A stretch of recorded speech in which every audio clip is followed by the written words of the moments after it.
Also heading our news this afternoon, South Australia has been named the best state in the country to do business, as Victoria ranks the worst. Here's Simon Love.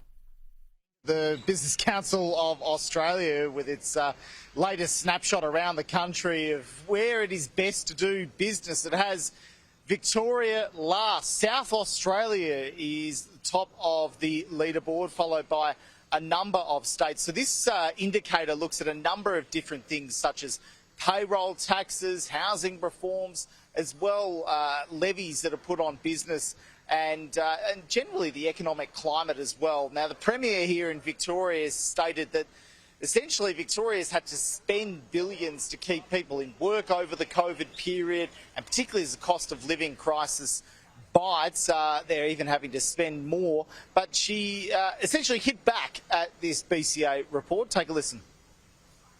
People from Sydney, look, this is a view from others. What I am focused on is Victorians.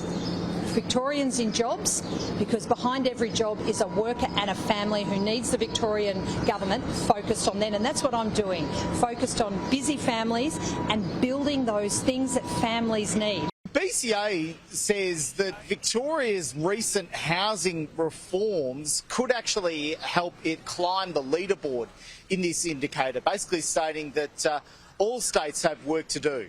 Whether you're ranked first or last, there is always more work to do, because we want to encourage states to be as competitive as possible. If we can encourage states to be more competitive as between each other, then that encourages the country as a whole to have more competitive settings within jurisdictions. And that means that we can attract investment into Australia that we desperately need. Jacinta Allan trying to inject a little bit of confidence into this story. She was appearing alongside the Salvation Army Christmas carolers in a bit of a bid. They were going to be returning to the city streets of Melbourne, trying to bring a bit of festive cheer to the streets. But I'm sure the government will be keen for a bit of money to come in the tills this Christmas time.